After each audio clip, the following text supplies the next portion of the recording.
Aún no sabemos cómo calificarlo ni con qué fuerza llegará a las islas, pero a 24 horas de la llegada de la onda tropical que llega desde el este de África, expertos y autoridades sí saben que va a descargar mucha agua sobre las islas, sobre todo en las occidentales y en Gran Canaria. Lo más raro y también lo peor sería que llegase en forma de ciclón. Lo normal sería que apenas nos rozase y siguiese hacia el Océano Atlántico, pero por si acaso las autoridades y los responsables de seguridad y emergencias prevén cualquier escenario, con especial atención a lo que ocurra el domingo y el lunes.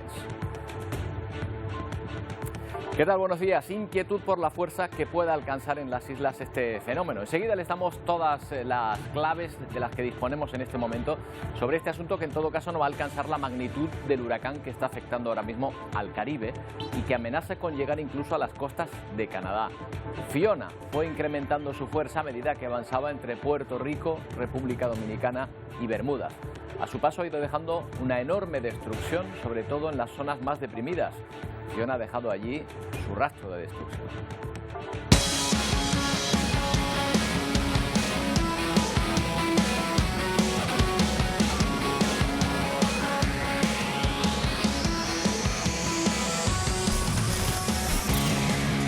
En estos lugares ha alcanzado la categoría 4, la mayor registrada hasta el momento es de 5. Al igual que ocurrió en Puerto Rico y Dominicana, azotó Bermudas con vientos de más de 200 kilómetros por hora. Según las predicciones, se acerca al noreste de Canadá, adquiriendo todavía más fuerza. Las zonas arrasadas tienen problemas para conseguir agua potable y las autoridades locales tratan de hacer llegar alimentos también a las zonas más pobres, donde las construcciones, mucho más frágiles que en las ciudades, no han podido contener la fuerza del huracán.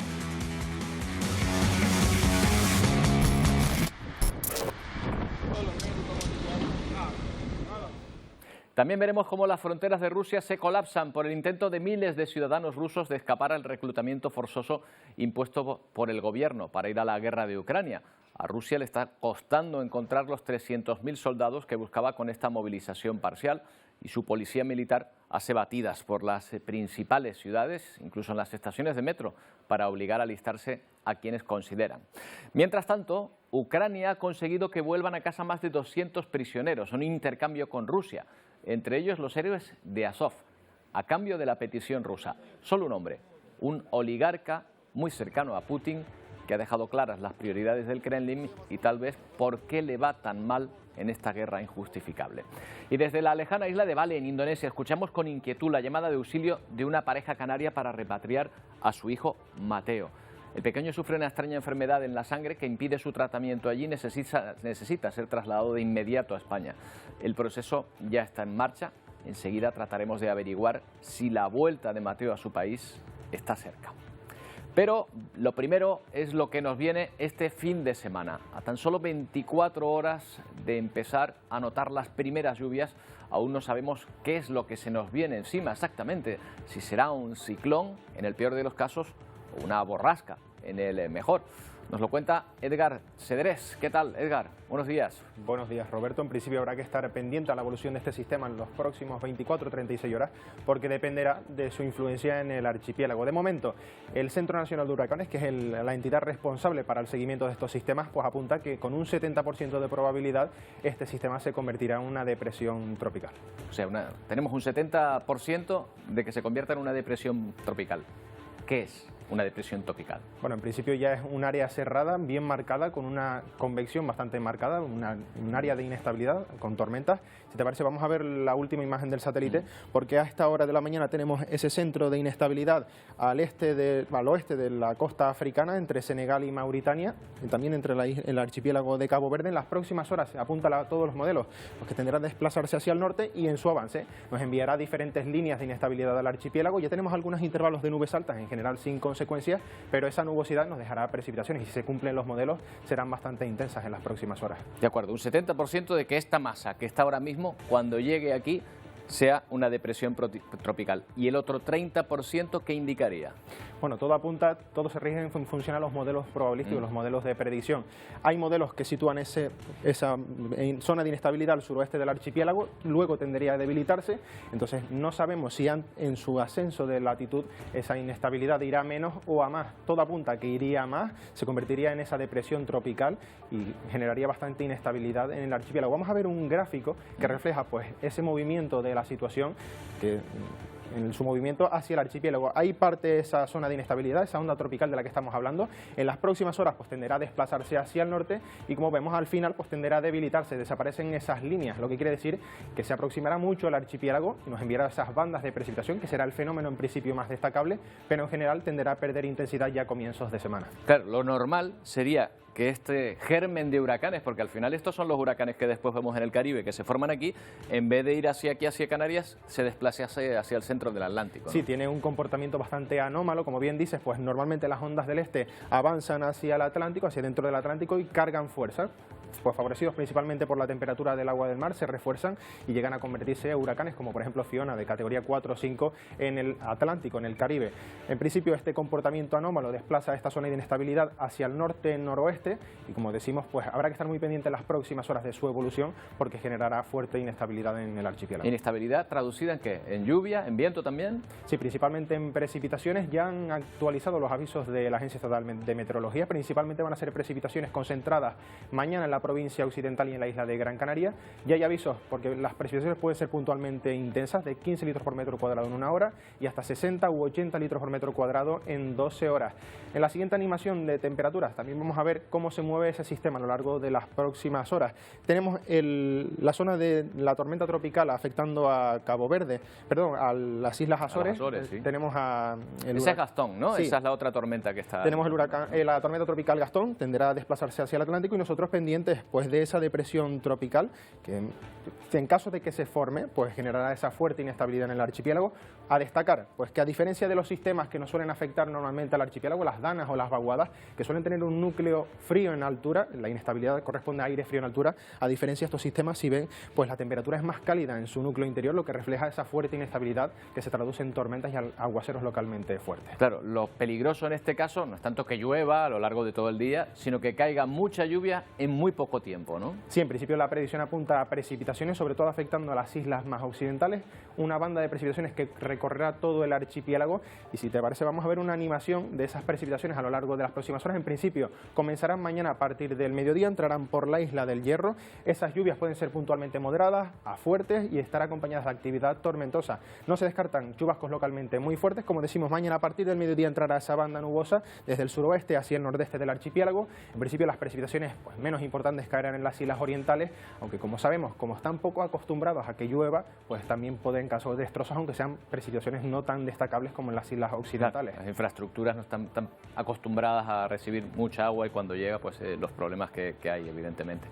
Edgar, en todo caso esto es lo que tenemos aquí. Está lloviendo en la península también, pero no tiene nada que ver con esto, ¿no? Sí, no tiene nada que ver. En península tenemos pues una situación interactuada por una vaguada, algo típico pues en esta época del año, esa inestabilidad en altura correspondiente pues a la circulación zonal del oeste. Tenemos esas vaguadas, esas danas que generan inestabilidad, sobre todo hoy en la costa de Cataluña, y en principio también no se descarta que la interacción, otro elemento a destacar es que la interacción entre esa zona de inestabilidad y la vaguada puede también condicionar el tiempo en las islas, a saber cuánta precipitación puede caer. De todas formas, siempre insistimos, esto es un modelo de predicción, esto marca una cantidad de precipitación, no es la cantidad real la que va a caer, pero como siempre decimos, habrá que extremar la precaución, porque en estas situaciones las precipitaciones apuntan a que serán muy intensas en las islas occidentales, en las islas también de mayor relieve, incluida Gran Canaria, y principalmente los aguaceros más destacables, puntualmente torrenciales, caerían en las vertientes sur y este de las islas más montañosas. 183 litros en La Palma sería una cantidad de agua muy importante. Miren lo que está pasando en Madrid, por eso le estoy preguntando a Edgar.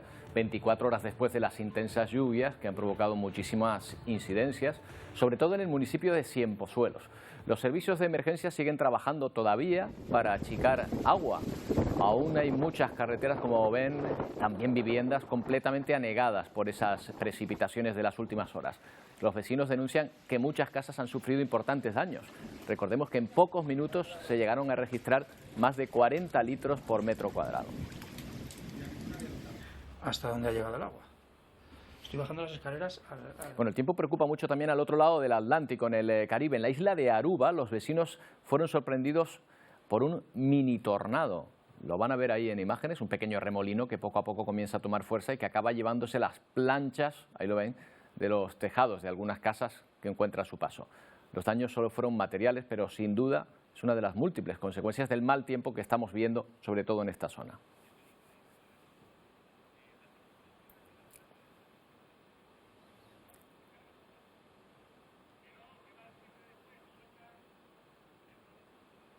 Bueno, y quien sigue su avance ahora mismo es Fiona, ahora como huracán de categoría 4, no muestra signos de desaceleración. Como consecuencia de los destrozos, Estados Unidos ha declarado Puerto Rico zona catastrófica. Estas son imágenes tomadas por un dron de olas, un dron marino no tripulado y que se encontraba justo en medio del ojo del huracán, en medio del Atlántico. Observen esas olas, algunas hasta de 15 metros de altura y las intensas lluvias y viento que se está soportando en ese punto. El mismo que han tenido que soportar por el camino de Fiona rumbo a las Bermudas después de dejar a su paso varios muertos y cientos de personas sin luz en Puerto Rico y República Dominicana. 4 días después del paso de Fiona por Puerto Rico, los vecinos siguen con el susto metido en el cuerpo. La razón, los deslizamientos de tierra como este, cada vez más numerosos. La mayoría tienen lugar de madrugada y en algunos casos mantienen poblaciones enteras completamente aisladas. Es el caso de Josefina. Estuvo 96 horas atrapada en su casa hasta que por fin lograron rescatarla. Vamos a parar aquí, para coger el hospital y eso. Al igual que ella, otras 52 familias permanecieron inmovilizadas entre el lodo arrastrado por el agua durante 4 largas jornadas. A sus 97 años, Ramiro tuvo que ser trasladado en camilla. Es un desastre, como a las 11 de la noche bajó todo eso por ahí para abajo y eso fue como si un temblor. Estados Unidos lo ha declarado zona catastrófica. El 73% de la isla sigue sin luz y el 41% de los hogares sin agua. El huracán sigue su camino y no muestra signos de debilidad. Estas imágenes, tomadas por un dron, capturan la dimensión de las olas, la lluvia y el viento que en estos momentos se están registrando en el Océano Atlántico. Y mientras en Bermudas la población se prepara para su inminente llegada, lo hacen tapiando puertas y ventanas para intentar salvar sus casas y enseres. Bueno, Fiona, que empezó también como una depresión tropical, que partió probablemente de donde nacen los huracanes, en la costa este de África, pero que no va a tener nada que ver con lo que tengamos aquí. Aviso para navegantes, ¿no? Sí, así es, hay que llamar a la calma porque en principio Fiona ya es un huracán mayor de categoría 4. Hay que recordar que empezamos con una onda al este, tormenta tropical, depresión tropical y ya aumenta categoría, huracanes de categoría 1, 2, 3, 4 y 5. Estamos en la fase previa, en principio no tendrán nada que ver la situación que están sufriendo en Bermudas y en la costa este de los Estados Unidos porque la situación será mucho más tranquila. A tener en cuenta el viento, sobre todo en zonas de cumbre, las precipitaciones que podrán ser bastante intensas a lo largo de todo el fin de semana y esas precipitaciones vendrán acompañadas seguramente por actividad eléctrica tormentosa. Bueno, pues estaremos atentos a esta tormenta que llega a partir de mañana, ¿verdad? A partir de mañana sábado. Sí, así, a partir del mediodía. Edgar, te vamos a dar la lata estos días, ¿eh? Venga, mucho ánimo. Y gracias. Vamos ahora con otro asunto, con una petición de auxilio que nos llega desde Bali.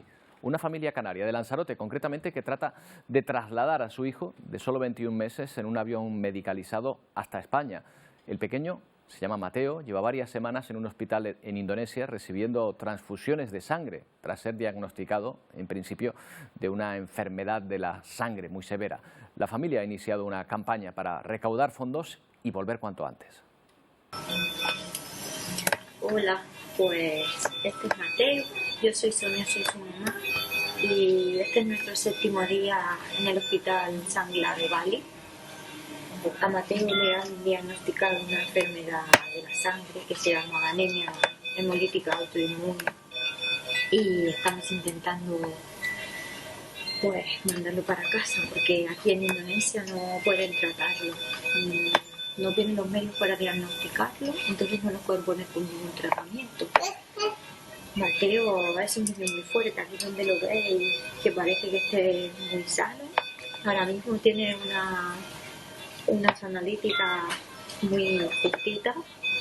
Ha estado a punto de morirse un par de veces y su familia y yo lo estamos pasando muy mal.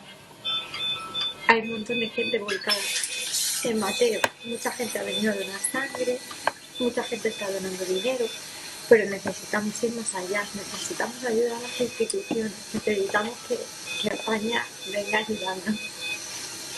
Necesitamos volver a casa para que puedan tratar a Mateo y lo puedan cuidar. Que el consulado nos ayude porque la embajada se está lavando las manos con nosotros, los seguros no responden y esto no puede ser, que estamos hablando de un niño de 1 año y 8 meses. Así que, por favor, si este vídeo sirve para algo, para deciros a todos que luchéis por Mateo, por favor, que salvemos a Mateo. Mateo, di adiós. ¿Ahí? ¿No? Bueno, pues ese era el vídeo de ayuda y parece que hay respuesta oficial para la situación del pequeño Mateo. Se ha hablado hoy, de hecho, de este tema en Madrid. El presidente de Canarias ha hecho referencia a este asunto, además teniendo varios encuentros con ministros. Silvia Mascareño, ¿qué ha dicho Ángel Víctor Torres?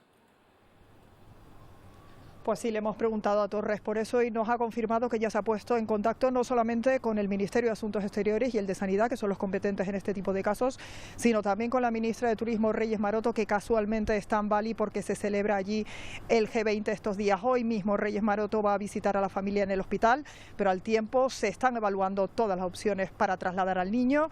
Las primeras opciones pasan porque mejore un poco su salud en los próximos días y después a trasladarlo a un hospital cercano, sea Singapur, Malasia o Tailandia, pero también está todo preparado en el equipo de hematología del Hospital Materno Infantil de Gran Canaria, así que buenas expectativas para el pequeño Mateo.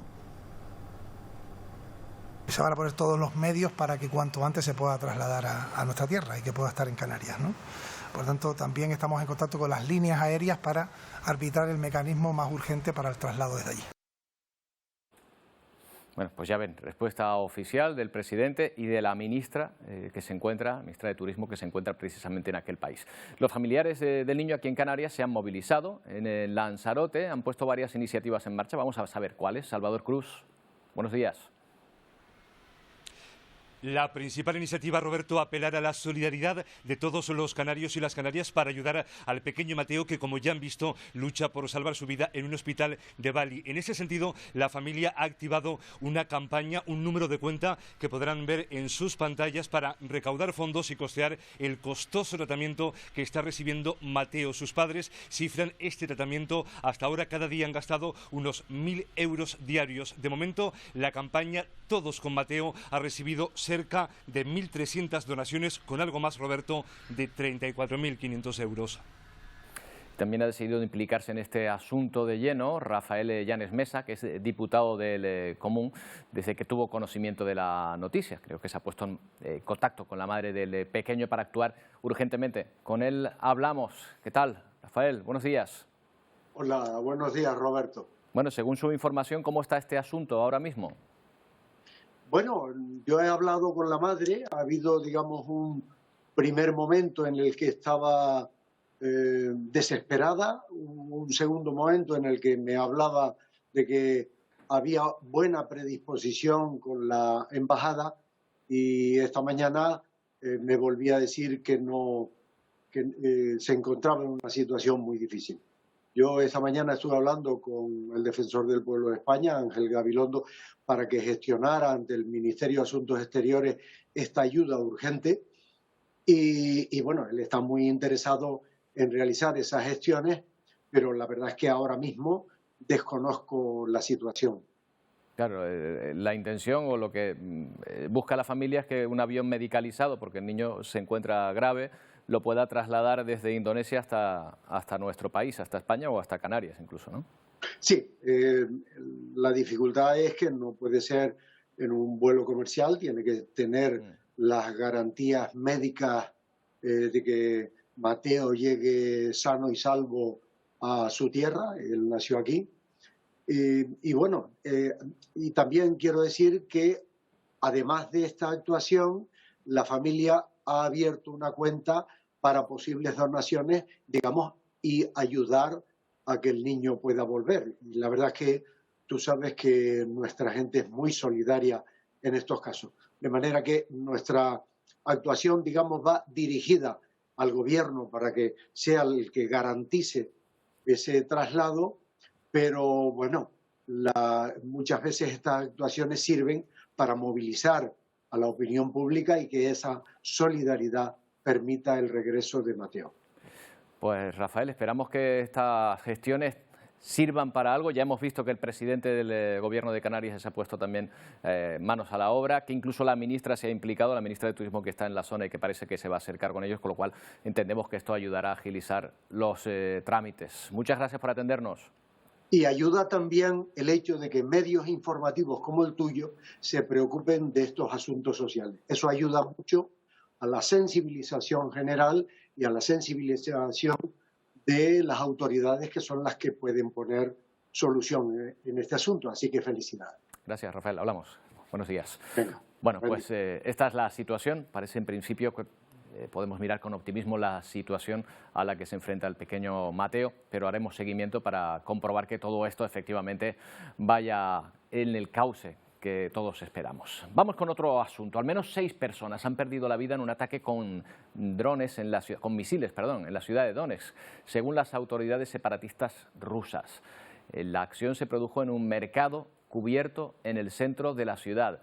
El gobierno ucraniano no ha reconocido ser el autor de este ataque, que según medios de comunicación ha acabado con la vida de varias personas, entre ellas algunos adolescentes. Por su parte, Rusia anunció que ha atacado con sus tropas varios objetivos militares en Kharkiv y Zaporilla. Según el portavoz de defensa ruso, las fuerzas aéreas utilizaron armas de alta precisión contra las tropas ucranianas.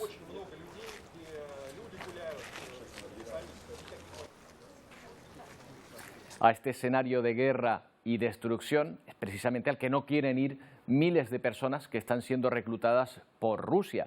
A las múltiples protestas en las calles por parte de la población tras la llamada a Putin a la movilización parcial, le sigue ahora el éxodo de ciudadanos rusos que están abandonando el país para no tener que ir a la guerra. Cientos de vehículos hacen cola para acceder a Finlandia. El tráfico aumentó ayer y continuó durante toda la noche, asegura este guardia fronterizo. Los rusos se apresuran en salir del país tras la orden del presidente Putin de movilizar a 300.000 reservistas. La periodista le pregunta a este ruso que acaba de entrar en Finlandia si teme ser reclutado. Él le contesta que sí, que tiene miedo. Es un shock para todos nosotros. No creíamos que algo así podía pasar. Nadie entiende nada, nadie sabe qué hacer, comenta este otro ciudadano ruso. Colas por el oeste, pero también colas por el sur de Rusia. Hemos tardado 12 horas en cruzar la frontera. Iván acaba de entrar a Georgia, otro de los países escogidos por los rusos para abandonar su nación. Parece que mucha gente quiere irse de Rusia, así que todo se ha convertido en un lío. Muchos coches, las colas llegan a los 8 kilómetros de largo, asegura este otro residente ruso. Retenciones que se repiten en las fronteras rusas con Kazajistán y Mongolia. Por tierra, pero también por aire. Los vuelos para los próximos días desde Rusia a países vecinos como Armenia, Turquía, Azerbaiyán o Serbia se han agotado. El Kremlin ha calificado de exagerado este éxodo de hombres en edad de ser reclutados. Entre tanto, Ucrania y Rusia han realizado el mayor intercambio de prisioneros desde el inicio de la guerra. Kiev ha logrado la libertad de 215 combatientes, muchos de ellos, la mayoría, miembros del batallón Azov. Moscú recupera algunas decenas de detenidos, pero sobre todo a un importante oligarca ucraniano aliado de Putin, algo que ha aumentado las críticas internas contra el presidente ruso. Los nacionalistas ven como una traición la liberación de los combatientes de Azov a cambio de unos pocos prisioneros y sobre todo este tan llamativo que ven en pantalla. El líder checheno Ramzan Kadyrov asegura estar extremadamente insatisfecho. Y un día después de que Putin anunciara la movilización parcial de la población, su ministro de Exteriores, Sergei Lavrov, cargaba de nuevo contra el gobierno ucraniano y contra la propia ONU, en la misma asamblea, para justificar la invasión de Ucrania. En su intervención en el Consejo de Seguridad de la ONU, Lavrov aseguró que el gobierno de Kiev ha convertido el país en un estado totalitario nazi, que oprime a la población, dice, de habla rusa. Nada más concluir su discurso, el titular de Exteriores abandonó la sala, no quiso escuchar a sus homólogos.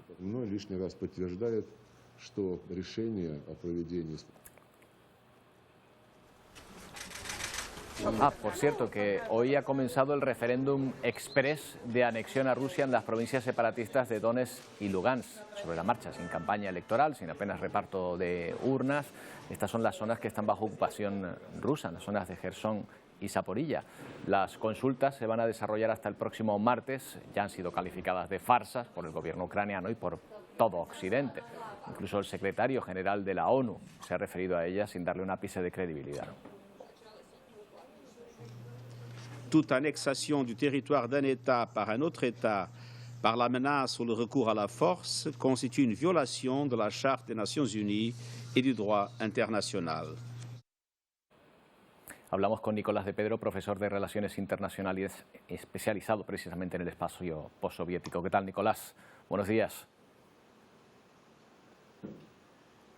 Creo que no nos escucha ahora mismo, no estamos teniendo contacto, no nos está oyendo Nicolás de Pedro, con quien queremos hablar precisamente. Ahora sí. Nicolás, ahora sí me oyes. Buenos días.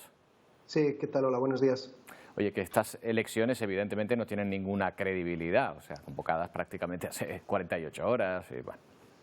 Sí, evidentemente, no tienen ninguna legitimidad ni validez, ni tampoco están haciendo un gran esfuerzo porque lo tenga. Es curioso que en ocasiones Rusia haga una combinación tan mala de todos los elementos, ¿no? De un referéndum que no tiene ninguna validez legal ni legitimidad y en el que es evidente que el resultado está decidido de antemano y que es un puro ejercicio para generar la ficción retórica o ante sus medios de que, bueno, que hay algún tipo de legitimidad. Pero la verdad que sorprende que lo hagan de forma tan burda y tan abiertamente de forma ilegítima e ilegal, la verdad.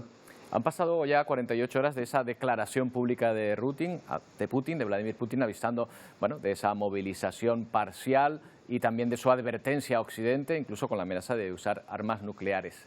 ¿Crees que se ha conseguido en estas 48 horas alguno de los objetivos que pretendía?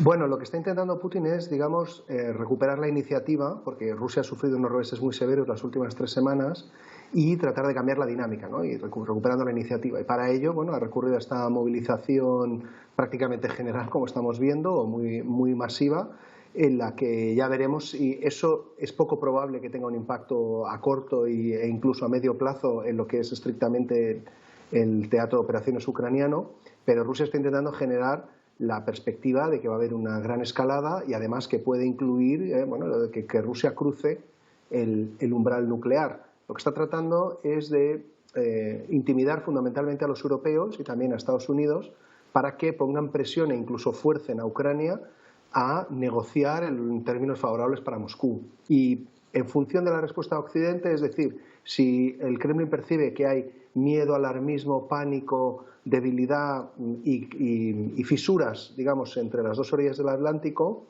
eso será un incentivo para que el Kremlin azuce cada vez más el espantajo nuclear, ¿no? Porque lo que busca es, como digo, lo que busca es generar miedo para que se produzca esta presión sobre Ucrania. Si esto es así, querría decir que Rusia está buscando ya una salida a la guerra favorable en cuanto a esos territorios que tiene ocupados, pero que desde luego sería muy distinto a los objetivos que se planteaba cuando comenzó esta intervención. Sí, eso es seguro. Los objetivos que se planteó al inicio ahora mismo son inalcanzables para Rusia. Los objetivos al principio eran básicamente dominar el conjunto de Ucrania, descabezar su gobierno y poner un gobierno títere.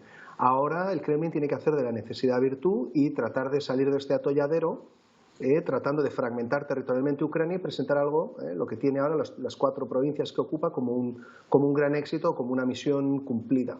Lo que ocurre es que esto, que puede resultar aceptable para alguna parte de la opinión pública europea, que piense que bueno, al menos es una salida, no lo es en la medida que no será más que una pausa táctica, es inaceptable para los ucranianos y es pésimo para Europa. Es una garantía para que esta guerra se enquiste y la tengamos presente durante décadas probablemente, y además para que sea una fuente constante de inestabilidad en el conjunto de toda Europa central y oriental. Y eso es un poco lo que busca también Putin. O sea, ahora está tratando de buscar una salida con la que ganar tiempo y una vez que recupere el aliento, retomar el asunto ucraniano con mayor ímpetu.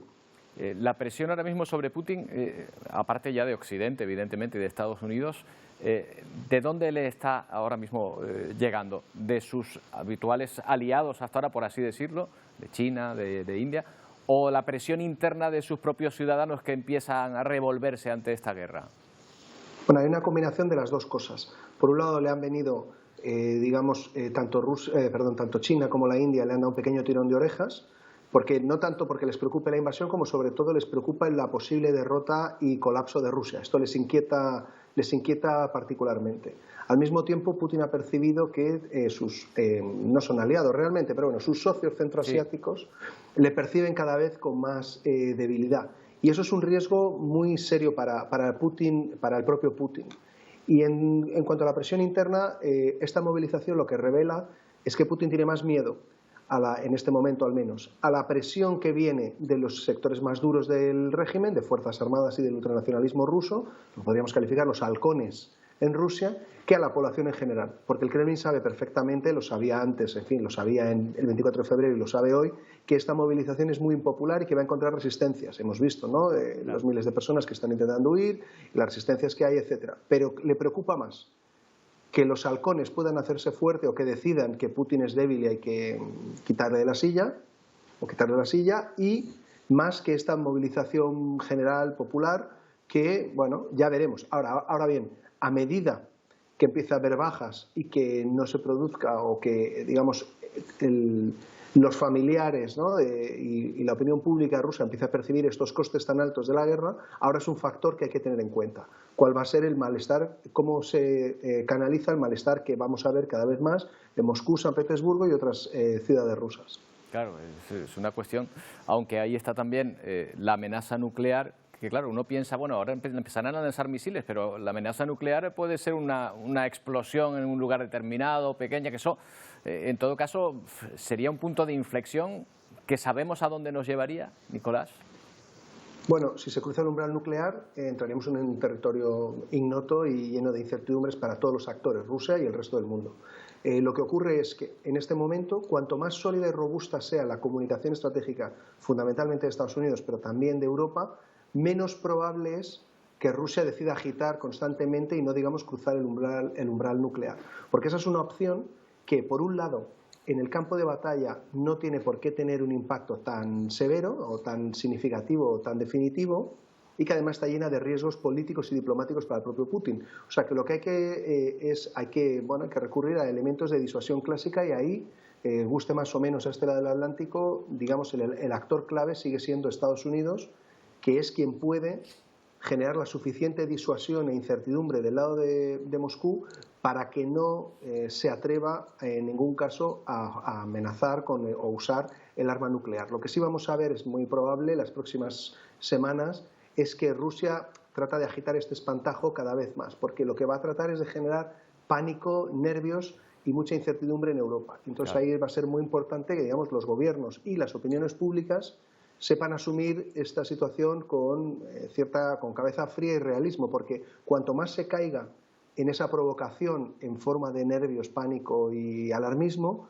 más probable y mayor será el incentivo para Rusia para amenazar con usar armas nucleares. Claro, desde luego, hay que ver. 60 años después de la crisis de los misiles, y aquí parece mentira, estamos hablando otra vez de una situación terrible. Nicolás, siempre es un placer hablar contigo. Muchas gracias. Muchas gracias a vosotros, encantado. Bueno, después llegan las anécdotas también que ocurren incluso en los entornos más dramáticos como este que estamos hablando. Boris Johnson, ya como ex primer ministro del Reino Unido, ha vuelto a dar un discurso en la Cámara de los Comunes. Primera comparecencia en el Parlamento británico con un lapsus. Escúchenlo. Inspirational leadership of Vladimir Putin. The inspirational leadership of Volodymyr Zelensky. Gracias también al liderazgo inspirador de Vladimir Putin. Eso es lo que ha dicho. Bueno, inmediatamente después cambió y se refirió que el liderazgo inspirador el que hablaba era el de Volodymyr Zelensky. Perdónenme, dijo acto seguido tras darse cuenta del error, un fallo que el ex primer ministro británico tuvo cuando agradecía el heroísmo de las fuerzas ucranianas. Quiso felicitar también el trabajo del ejército británico en su apoyo a Ucrania. Bueno, y en lo económico se avecina también, y a consecuencia de esta guerra, entre otras cuestiones, un otoño complicado en Europa. La guerra de Ucrania sigue provocando elevadas facturas de la luz que muchas pequeñas empresas no pueden afrontar. Si lo unimos a la problemática del grano, uno de los sectores con más pérdidas lo encontramos en las fábricas de pan y en las panaderías de toda la vida. Desde el inicio de la guerra de Ucrania, esta panadería holandesa ha visto cómo se multiplicaban por 5 las facturas de la luz. Después de 5 generaciones, su supervivencia se cuestiona en un país donde ya hay 1 millón de hogares en riesgo de pobreza extrema. La situación empeorará en invierno. El panadero nos enseña la factura del gas. El año pasado pagó 900 euros. Este año lleva ya casi 5.000. La electricidad y sobre todo el gas han provocado un aumento del precio de las cosas, hasta un 12% en Holanda. En Hungría, por ejemplo, la subida del pan ha sido incluso más acusada que en otros países europeos. La problemática con las exportaciones del grano han provocado que tengan que utilizar ingredientes de fuera. Es el caso del dueño de este establecimiento. Dice que usa mantequilla francesa y un montón de ingredientes que están comprando fuera de Hungría.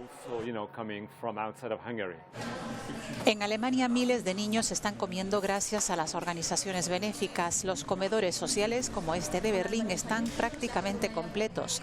Algunos padres subsisten con las sobras de sus hijos. He tenido que renunciar a todo por mis hijos, ahora mucho más. Solo termino las cosas que ellos se dejan. Desde hace meses he dejado, por ejemplo, de ir a la peluquería o a salones de belleza, nos cuenta esta madre usuaria de un comedor social. Y la cosa no parece mejorar. El panadero holandés pagó el año pasado 3.500 euros en luz y gas y ya va por la friolera de 18.600 euros. Así garantiza trabajo a sus empleados hasta final de año. Después de diciembre, todo será una incertidumbre. Un invierno muy duro el que nos espera en lo económico también. Bueno, nos vamos con la imagen que nos llega desde fronteras y una pausa. La frontera de Finlandia con Rusia, y vemos efectivamente que continúan las colas de vehículos, de gente que está tratando salir del país. Son, como decimos, imágenes en directo. El tráfico que encontramos en las fronteras es mucho mayor y se corresponde con muchísimas personas que probablemente serían llamadas a filas y que tratan de huir de ese reclutamiento forzoso para la guerra de Ucrania. Enseguida volvemos.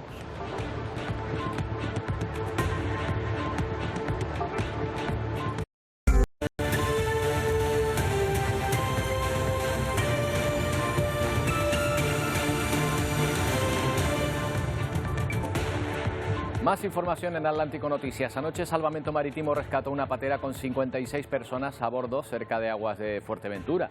Fue trasladada al muelle de Puerto del Rosario, donde han sido atendidos sus ocupantes por miembros de Cruz Roja. Todos están en buen estado y ayer eran rescatadas por Salvamento Marítimo otras 109 personas localizadas en una embarcación a 40 millas al sur de Tenerife. Entre ellas 106 hombres y 3 mujeres, de los que casi 30 son menores de edad. Llevaban 9 días en alta mar. 2 personas han tenido que ser trasladadas a centros sanitarios por deshidratación severa e hipotermia. La migración nos deja un trágico episodio en Siria. Al menos 34 personas han muerto cuando intentaban llegar a Europa. Según las primeras informaciones, los migrantes habrían salido del norte de Líbano en una embarcación. Otras 14 personas consiguieron ser rescatadas por este grupo de voluntarios y fueron trasladados a la ciudad de Tartus. El Ministerio de Transporte sirio ha confirmado que cuando la embarcación zarpó del Líbano, llevaba a bordo a unas 150 personas. En los últimos meses, debido a la crisis económica que vive el país, la migración ha aumentado considerablemente.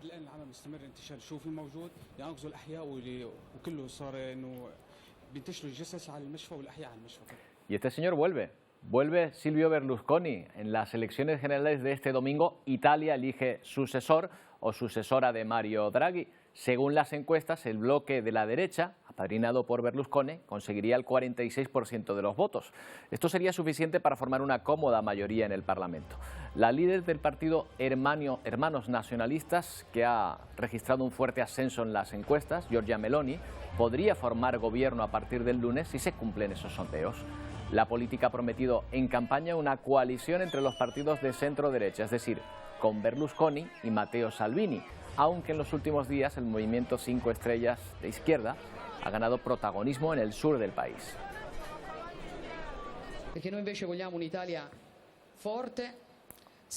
Y en Estados Unidos, una conocida empresa de transporte privado de vehículos ha reconocido que recibe cada año miles de denuncias por agresión sexual a mujeres por parte de sus conductores. Una preocupación para las mujeres que han tenido que encontrar otras alternativas en la tecnología. Sakir tiene 31 años y es estilista en Abuya, Nigeria. Cada día, cuando acaba su jornada laboral, coge el móvil y pide un coche para que la recoja en la puerta de su trabajo. Al subirse a él, se encuentra con otra mujer. G-Rider es una aplicación exclusivamente con mujeres conductoras. Asegura que le da tranquilidad porque los conductores masculinos en algunas ocasiones hablaban de manera inapropiada o incluso se sentía atacada.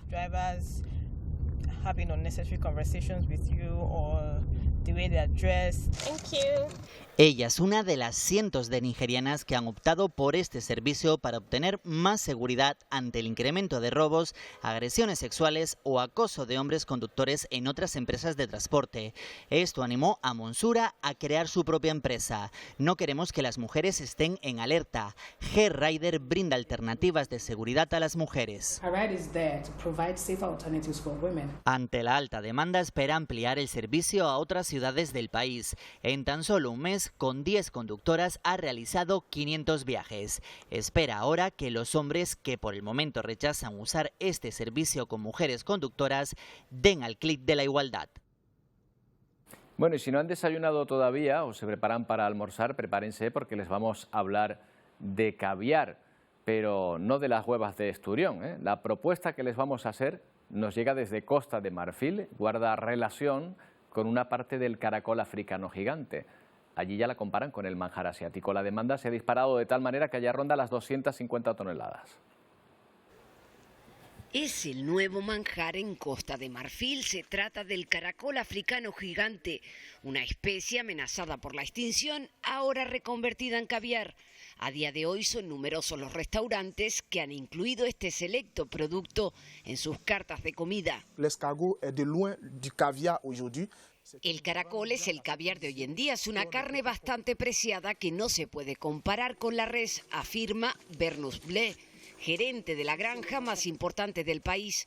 Desde 2017 dedica su tiempo a criar caracoles comestibles.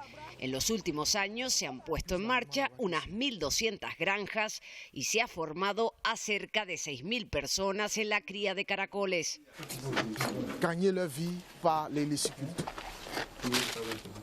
El año pasado se recogieron alrededor de 21 toneladas que podrían aumentar a 30 este año, dijo Blé, y agregó que la demanda ronda las 250 anuales, un lujo para el paladar al alcance de no todos los bolsillos. En el país donde un kilo de carne de res se vende por unos 2.500 francos, uno de caracoles podría costar el doble, afirma Coser. Sin embargo, su carne no es lo único que se aprovecha de este molusco. Las empresas de belleza utilizan sus babas para elaborar productos de cosmética como geles de ducha y jabón. Ese caracol es tan grande, podría comerse hasta en lonchas, ¿eh? Bueno, vamos a ver qué nos traen nuestros compañeros de Ponte al Día que llegan enseguida y me imagino que muy atentos, ¿verdad?, al fenómeno meteorológico que llega este fin de semana a las islas. Wendy, Pedro. ¿Qué tal? Muy buenas, Roberto. Pues como no podía ser de otra manera, muy pendientes de ese sistema tropical que se está formando muy cerca de Canarias. Estamos hablando de lluvias abundantes, prácticamente de récord en la última década en nuestro archipiélago. Según las últimas previsiones, se está hablando de entre 100 y hasta 300 litros por metro cuadrado en algunos puntos. Nuestro equipo de reporteros va a estar desplegado en esas zonas que podrían sufrir mayor afectación. Así es, estas últimas previsiones pues acercan este sistema tropical al suroeste de la isla del Hierro, sobre todo en la jornada del domingo, a una distancia aproximada de unos 200-400 kilómetros. En este programa también vamos a tocar la puerta pues de las administraciones públicas para conocer cuáles son las medidas de prevención que van a llevar a cabo pues de cara a estas inclemencias que empezaremos a vivir a partir de mañana sábado. Todo esto y la última hora pues de este sistema tropical que puede afectar Canarias pues aquí en Ponte al Día. Hasta ahora. Bueno, pues hasta ahora, compañeros, ahí estaremos atentos a toda la información sobre esa depresión tropical que podría llegar a las islas, aunque aún no sabemos exactamente, como les decíamos desde el principio del programa, qué es lo que se nos viene encima exactamente. Francisco Martín es experto de Meteorred. A él le vamos a preguntar a ver si hay nuevos datos. Francisco, ¿qué tal? Buenos días. Hola, buenos días. Sabemos que hay una probabilidad del 70% de que lo que viene sea una depresión tropical. ¿Se mantiene esa cifra, esa probabilidad? Sí, sí, las últimas previsiones del Centro Nacional de Huracanes mantienen la probabilidad del 70% de que se genere una depresión tropical o una tormenta tropical, ¿no? En esta estructura ciclónica que hay al sur de Canarias, todavía lejos, y los modelos, las predicciones que manejamos es que tiene una tendencia a acercarse a las islas durante este fin de semana, atraída en parte por una vaguada que se encuentra en altura al oeste de Canarias. Ya de entrada, esta vaguada lo que hace es traer para sí la humedad y las bandas de lluvia asociadas a esta estructura tropical, y ya para el día 24 comenzaréis en Canarias particularmente a percibir las primeras lluvias abundantes generalizadas por la parte occidental de las islas. Claro, o sea que esa vaguada está siendo un poco de imán de esta tormenta, porque una de las cuestiones que más llama la atención es que se acerque tanto a Canarias, que no es lo normal. Efectivamente, yo en mis 38 años de experiencia meteorológica siempre he visto este tipo de estructuras, pero que al final amagaban y se iban hacia el Atlántico Central. Pero esta está dejando sorprendido a más de uno, y la evolución prevista cada vez es acercarse más a Canarias. Pero ya digo, para que se dé un evento de estas características tiene que haber más que este ciclón tropical, ¿no? Y la presencia de una vaguada en altura hace el efecto de succionar las lenguas de humedad que lleva esta estructura ciclónica tropical y las bandas de precipitación. Lo más significativo desde el punto de vista meteorológico es que las Islas Canarias van a vivir un episodio de lluvias intensas, abundantes y localmente muy, muy intensas, durante 3 días por lo menos. ¿Han calculado ya o se puede calcular qué cantidad de agua puede caer en ese tiempo? Calcular, los modelos numéricos de predicción nos dan una idea de la magnitud. ¿Cuándo, dónde, cómo y con qué intensidad? Pues es difícil, porque cuando las tormentas están por medio, los modelos numéricos tienen ciertas dificultades para reproducir esta precipitación. Pero es que además a Canarias se le une un elemento añadido más, y es la orografía tan compleja que tienen las islas, ¿no? Para que nos hagamos un orden de magnitud, AMET ya está dando avisos amarillos y naranjas en ciertas islas. Se está hablando de precipitaciones del orden de 100 litros, sobre todo en las islas occidentales, Tenerife y Gran Canaria, y también afectaría en menor medida a Lanzarote y Fuerteventura. Por ejemplo, hasta el domingo se prevé que se puedan recoger entre 100 y 200 litros en zonas de La Palma, entre 100 y 150 en las zonas del Hierro. Estamos hablando de cantidades muy intensas dadas por modelos y donde no se tienen en cuenta directamente los efectos muy, muy locales de la orografía tan compleja que tiene Canarias. Claro. Estamos ante una situación, desde mi punto de vista, excepcional, rara. Yo prácticamente no la he visto en mi vida, y hay que tener mucha precaución, sobre todo porque es fin de semana. Hoy alguien pensará que, bueno, estamos a viernes, buen tiempo, nos vamos a ir de fin de semana a dar un paseo por la montaña o por las playas y tal, y a partir del sábado se espera un cambio radical en la situación meteorológica en las Islas Canarias. Bueno, pues lo tendremos en cuenta desde aquí, desde Televisión Canaria. Estamos advirtiendo, no para alarmar, pero sí para que la población tome sus No hay que alarmar, efectivamente. Lo que hay que saber siempre es qué va a pasar, qué puedo yo hacer para evitar este tipo de situaciones que me afecte a mí y a mi propiedad. Para no ponerme en peligro. Francisco, lo dejamos aquí, no tenemos más tiempo. Muy bien. Un placer, gracias. Venga, a vosotros, adiós. Bueno, nos vamos ya, llamando a la precaución, como está haciendo este experto durante este fin de semana, sin alarmar, pero sí manteniendo la precaución para no ponernos en peligro innecesariamente. Estas imágenes que nos llegan desde China son las que nos van a acompañar en nuestra despedida. Allí se celebra el 5º Festival de la Cosecha de esta manera, como tiene que ser, cosechando, dejando desfilar los tractores, como una especie de parada militar, pero muy agraria. El propio Xi Jinping, presidente de China y presidente de la Comisión Militar Central, ha hecho hincapié en lograr el progreso sólido rural en aquel país. Así les dejamos hasta el lunes. Feliz fin de semana, cuídense mucho.